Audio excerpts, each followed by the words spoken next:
Palhetas. Distribuição Sinapse. A barricada surge na rua parisiense. É o primeiro gesto de uma multidão enraivecida. As ruas estão esburacadas, as pedras empilhadas.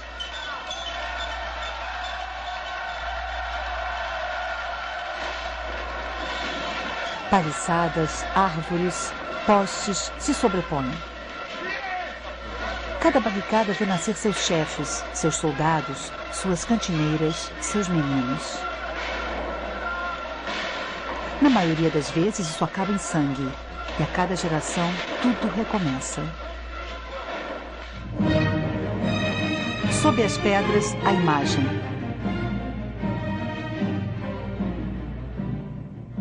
28 de julho de 1830. A liberdade guiando o povo.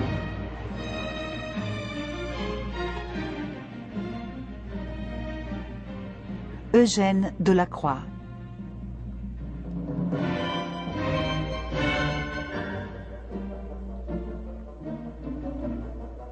Museu do Louvre, Paris. –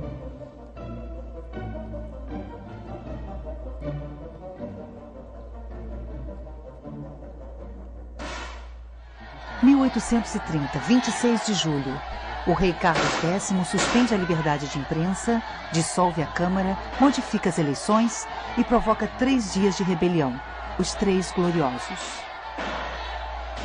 27 de julho, primeiras manifestações. Os comitês se organizam. 28 de julho, barricadas em Paris. Sobre a Catedral de Notre-Dame tremula a bandeira tricolor. Faz um calor de mais de 35 graus. O exército toma de assalto as barricadas. 29 de julho, os insurgentes triunfam em toda Paris. Uma comissão municipal depõe Carlos X e traz de volta o Duque de Orléans para Paris. No dia 31 de julho, Lafayette o recebe e o saúda sob a bandeira na sacada da prefeitura. A Câmara dos Deputados o conduz ao trono com o nome de Luís Felipe I. A bandeira de 3 cores substitui a bandeira branca.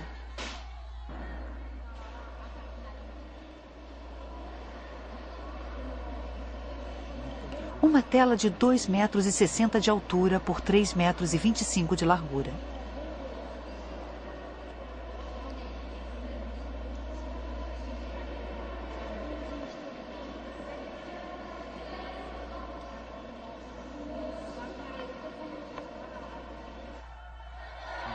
Uma mulher com o torso nu ergue um fuzil e uma bandeira e pula uma barricada, levando com ela 5 personagens armados. No primeiro plano, 3 cadáveres. À direita, um atirador do regimento suíço da Guarda Nacional.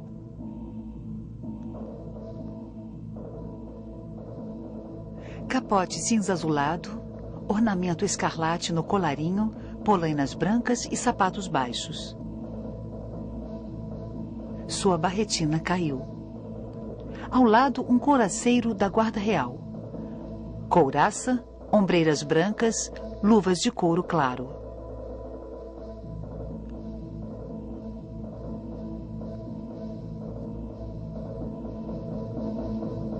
À esquerda, um combatente morto cujas calças foram roubadas.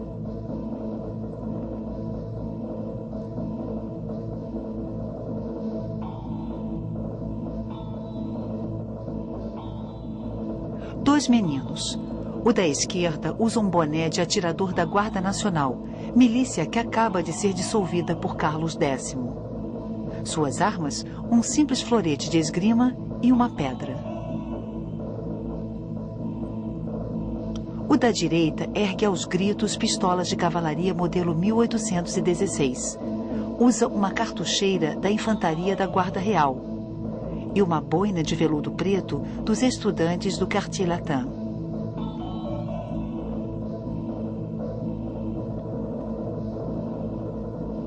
Três homens. O primeiro usa uma boina grande, um avental de proteção para manufatura e uma bandeirola porta-sabre tomada de um infante. Ele ergue o sabre das companhias de elite da infantaria, modelo 1816. Na cintura, uma pistola envolta num grande lenço de Cholet, antigo sinal de reunião dos insurgentes da Vendéia. Na boina, a insígnia dos partidários de Luís Filipe. O segundo segura um fuzil de cano duplo, portanto, uma arma de caça, e usa uma cartola. Ao contrário das aparências, não se trata de um burguês. A calça larga e o cinto vermelho indicam ser um artesão, ou um chefe de oficina, ou ainda um companheiro. O terceiro está ferido. Seu sangue escorre no chão. Ele se apoia sobre as mãos e ergue a cabeça em direção à mulher. Sua roupa é a de um camponês que veio trabalhar em Paris como pedreiro. A Liberdade, única mulher do quadro, usa uma saia larga, bege, presa na cintura por um cinto vermelho de 2 voltas e uma blusa branca rasgada ou dobrada.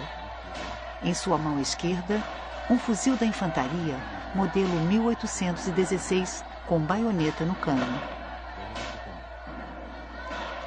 Na mão direita, uma bandeira de 3 cores. Nascida com a Revolução Francesa, a bandeira, justapondo as 2 cores de Paris, azul e vermelho, ao branco da antiga monarquia, tornara-se no mundo todo o emblema da liberdade. Durante os 3 gloriosos, ela é o trunfo maior. Com o rosto de perfil, a Liberdade olha para trás. Ela usa um barrete frígio. O barrete frígio, chapéu da Pérsia antiga adotado em Roma pelos escravos alforriados, torna-se, na Revolução Francesa, o chapéu oficial. É um dos atributos da liberdade e, a seguir, da República. Em segundo plano, uma multidão munida de armas diversas. No meio, um politécnico de bicorne. A barricada, não muito alta, é um empilhamento de grandes pedras arrancadas das ruas.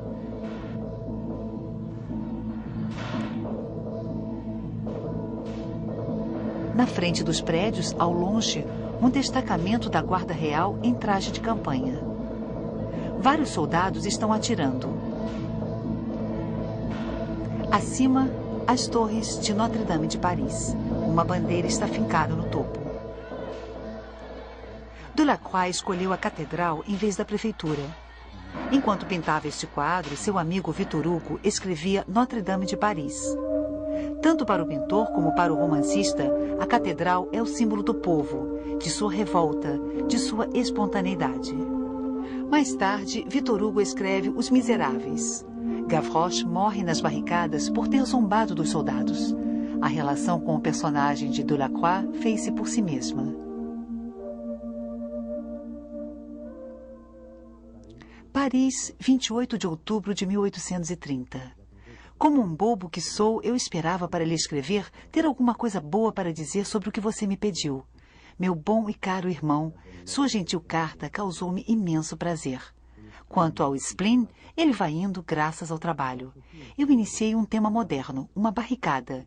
E se não pude vencer pela pátria, pelo menos pintarei por ela. Isso deixou-me de ótimo humor. Em julho de 1830, Delacroix assiste aos combates. Com Ingres, Deverriat e outros artistas, ele participa da proteção do Museu do Louvre. Está, nessa época, com 33 anos e já é famoso. No Salão de 1822, sua Barca de Dante foi comprada por Luís XVIII. Em 1824, os massacres de Kiel foram adquiridos por Carlos X. Em 1827, a morte de Sardanapalo provocou um escândalo. Mas, após tornar-se rei, Luís Felipe encomenda várias outras telas, como a tomada de Constantinopla pelos cruzados. Da sala do Louvre, onde se encontra a Liberdade, o visitante pode ver a vitória de Samotrácia. O gesto e o drapeado pintados fazem eco ao gesto e ao drapeado de mármore. Mesmo não tendo conhecido a estátua, que entrou no museu em 1865, a semelhança não é ocasional. Em 1820, a Grécia se revolta contra o domínio turco. A Europa romântica se inflama pela causa grega. Delacroix pinta o massacre de Quio. Inspirando-se nos drapeados antigos, ele acumula numerosos desenhos sobre o tema grego.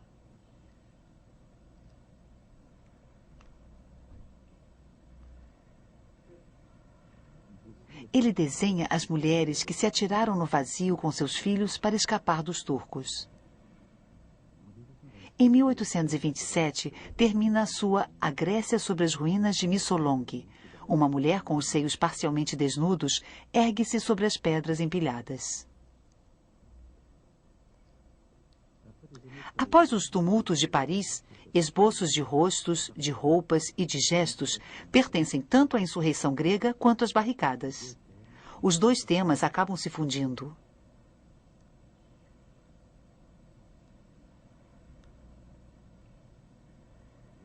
Delacroix conclui sua A Liberdade no inverno de 1830 e no verão seguinte a apresenta no salão. Teremos o direito de acusar o Sr. Delacroix de usar um tom tão suave em sua barricada? Ele estava lá. O autor do massacre de Quio ficou este ano bem abaixo de sua capacidade. Acho a cena do 28 de julho um exagero grotesco contra a liberdade. Esta é a revolução tal como a quiseram os doutrinários, ou seja, um tema de horror e repulsa. Esses homens do povo não deviam ter todos eles perfis gregos. Seus traços eram grosseiros, suas roupas rasgadas e sujas. O Sr. Delacroix exagerou em tudo por puro prazer. Vimos toda essa gente na rua e agora os revemos admiravelmente pintados pelo Sr. Delacroix. Os heróis do Sr. Delacroix são falsos e feios. Esse rosto sem personalidade, o corpo seminu e o seio deformado, com suas carnes enrugadas, não correspondem ao pensamento do pintor nem à ideia que temos da liberdade nobre e generosa que triunfou no dia 28 de julho. E esse peito todo sujo e nu é muito indecente. Ah, Sr. Delacroix, o senhor devia ter limpado a sua cria. Deus, como está suja! Como pôde juntar a seu rosto jovem um peito tão sujo? Concordo que o peito e os braços da liberdade são de um tom um pouco sujo, mas esse tom não deixa de ter uma certa delicadeza. Ataques ou elogios não são compartilhados entre a direita e a esquerda. Com um espírito muito aristocrático, Delacroix nada tem de revolucionário, mesmo que revolucione a pintura. Mas o que os dois lados têm contra ele é o realismo dos seus personagens e essa mulher despida em plena rua. Na pintura, a nudez obedecia a normas severas. Os seios da liberdade, escurecidos pela pólvora, e a discreta pilosidade da axila são considerados sinais de mau gosto.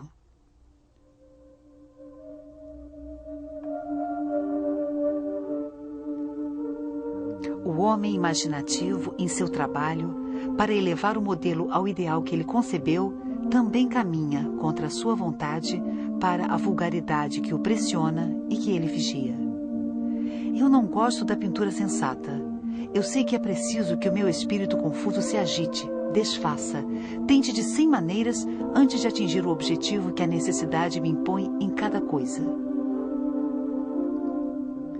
No salão de 1831, o Ministério do Interior compra a liberdade para o Museu do Luxemburgo. 2 anos mais tarde, a liberdade, considerada um tema político demais, é retirada do museu e devolvida ao pintor. Em 1848, o Louvre requisita a tela. 1852, Segundo Império. Mais uma vez julgado subversivo, o quadro é mandado para a reserva. 3 anos depois, sai do museu para a Exposição Universal. Nessa época, Delacroix o retoca. Ele escurece o vermelho escarlate do barrete, talvez para atenuar o seu aspecto revolucionário. Em 1863, Delacroix morre em sua casa da rua Fürstenberg. 11 anos mais tarde, a liberdade é exposta no Louvre.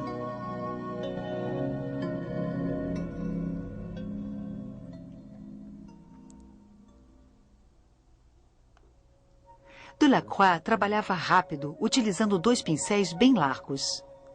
As pinceladas são rápidas e precisas.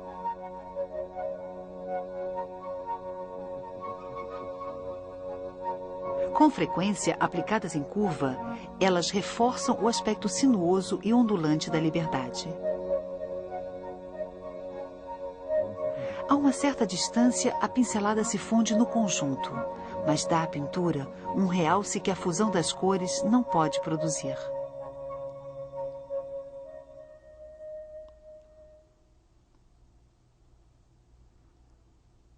A elaboração é firme, brutal e rebuscada no primeiro plano do quadro, a área mais dramática.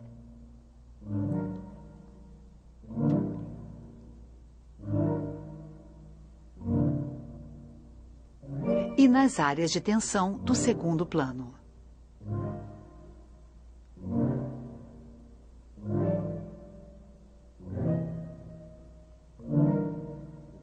Atrás, a definição se atenua para reforçar o efeito de profundidade.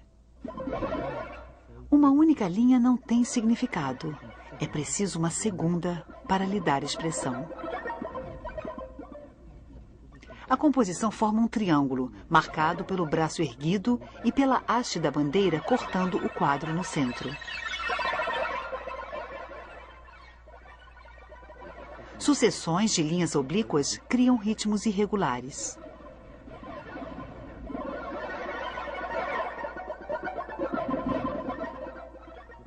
Para obter uma tela com tais dimensões, foi preciso costurar 3 panos.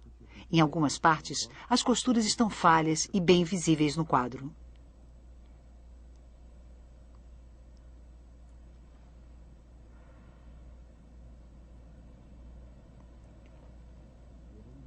Os raios-x mostram que o suporte é uma tela grossa e irregular. 14 fios de cadeia e 11 fios de trama por centímetro quadrado. Os raios-x também mostram vários repintes. Em uma primeira versão, Delacroix havia pintado a liberdade de frente. O vestido era mais amplo e se alargava à esquerda, acentuando o movimento dos quadris.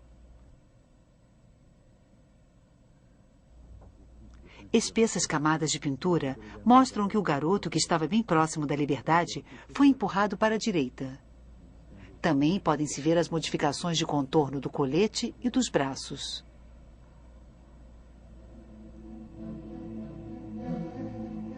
Sobre um fundo claro, variando do bege ao cinza claro, Delacroix realizou primeiro um esboço com um pigmento castanho resinoso e, a seguir, aplicou suas cores.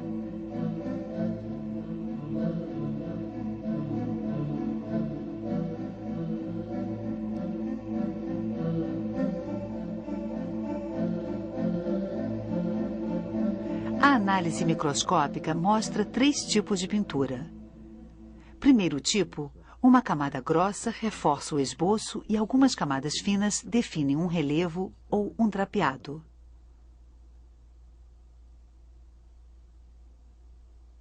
Segundo tipo, as cores escuras. O pintor as produz em glacis castanhos parcialmente opacos. Terceiro tipo, certas cores extensamente remanejadas. O boné da liberdade mostra a camada clara da preparação, uma espessa camada amarelada, uma camada vermelha, uma camada bege avermelhada, uma camada violácea com grãos azuis, uma camada amarelada com grãos vermelhos, um glacis alaranjado, uma camada de verniz. As análises detectaram pequenas quantidades de cádmio, mas o amarelo de cádmio só surgiu 20 anos depois do término do quadro. Quando a tela ficou algum tempo em seu poder, Delacroix realizou alguns retoques. Delacroix foi influenciado por Veronese, Rubens e Turner. A partir de alguns poucos pigmentos, ele fabrica gamas muito ricas de cinzas coloridos. O inimigo de toda cor é o cinza, afirmava Delacroix. Seus tons estão sempre mais próximos do escuro do que do claro.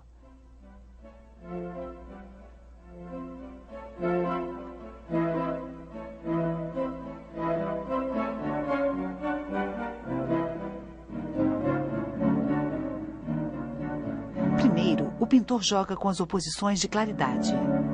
Em uma mesma área, ele alterna e opõe as sucessões de claro e escuro. A parte superior, direita, clara, opõe-se à parte inferior, esquerda, escura.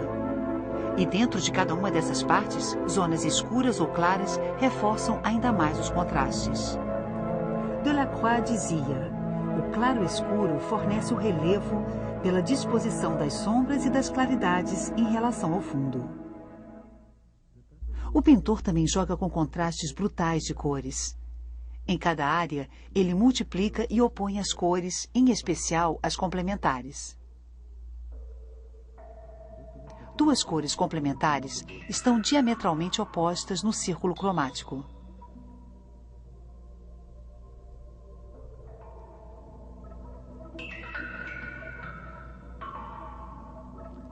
Vizinhas, elas formam o maior contraste cromático possível. Misturadas, elas fornecem um cinza neutro. Jogando com um pequeno número de cores complementares e com variações leves dessas cores, o pintor pode obter uma grande variedade de tons. No topo da composição estão as maiores superfícies de cores vivas, o vermelho e o azul. Situadas nas duas extremidades do espectro, são bem opostas, mas não exatamente complementares. No entanto, para reforçá-las, Delacroix irá pintá-las sobre fundos complementares. O vermelho alaranjado da bandeira destaca-se sobre um céu pintado de azul esverdeado, enquanto o azul é pintado perto de um branco quente com tons de laranja e vermelho. Durante a rebelião, Alexandre Dumas encontra Delacroix. O pintor conta-lhe de sua emoção ao ver a bandeira flutuar sobre a Catedral de Notre-Dame. O tema ecoa sobre toda a tela. A bandeira da liberdade, a bandeira sobre Notre-Dame, o céu azul, vermelho e branco, as bandeirolas, as insígnias, ou ainda a reunião aleatória das três cores. A gama azul, branco, vermelho não se iniciou com a bandeira tricolor. Ela já era a gama de pintores franceses do século XVII, como La Hire, e do século XVIII, como Fragonard ou Regnault. O tema da bandeira erguida sobre os combates irá se tornar um dos símbolos mais comuns da pintura patriótica. O vermelho claro e o azul escuro, separados por uma faixa branca, criam uma violenta perturbação cromática difícil de conciliar com o resto do quadro. É um desafio estético que os pintores impressionistas irão enfrentar.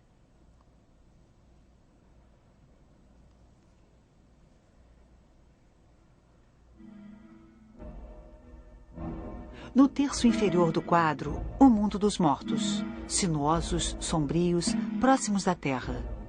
Os próprios cadáveres compõem a barricada. Em cima, os vivos, agitados, claros, erguidos em direção ao céu. Estão prontos para atravessar o espaço dos mortos. O ferido está na fronteira entre os dois mundos.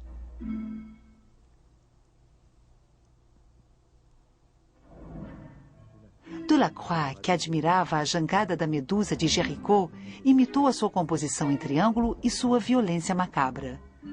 Como se tivesse pressentido que um dia, colocados na mesma sala, os dois quadros continuariam dialogando.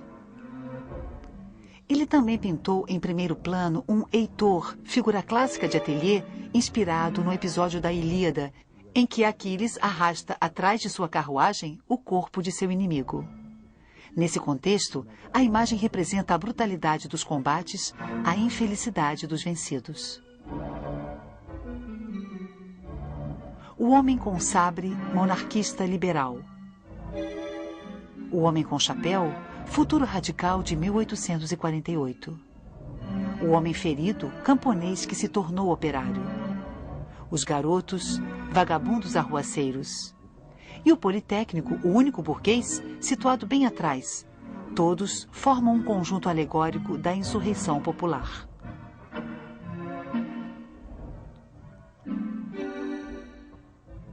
A liberdade guiando o povo apresenta uma tradição pictórica antiga, a alegoria, quando um objeto ou um personagem são tomados como símbolo para expressar uma ideia.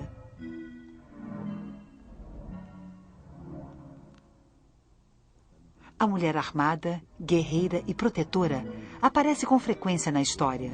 Deusas antigas como Atenas ou figuras da religião, da paz, da vitória. Essas imagens ressurgem na Revolução Francesa, com a liberdade ou a razão tornando-se espécies de deusas, de mulheres messias. Ao mesmo tempo em que dá uma aparência guerreira à sua liberdade, o pintor a desnuda. A mulher nua, objeto de sedução erótica, ergue-se acima dos cadáveres amontoados. Como em tantos outros quadros de Delacroix, o erotismo está ligado à morte.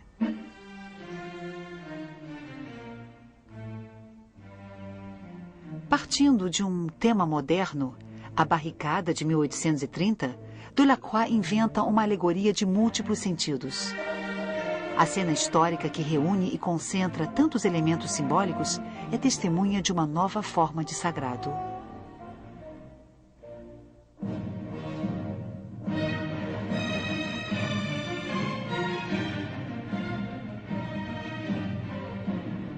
A terra opõe-se ao céu, o escuro ao claro, o azul ao vermelho. Os acessórios antigos de valor permanente, drapeado grego, barrete frígio, aos objetos modernos, bandeira, fuzil. Todas essas oposições, no entanto, conduzem a uma oposição fundamental entre os mortos sacrificados e os vivos triunfantes.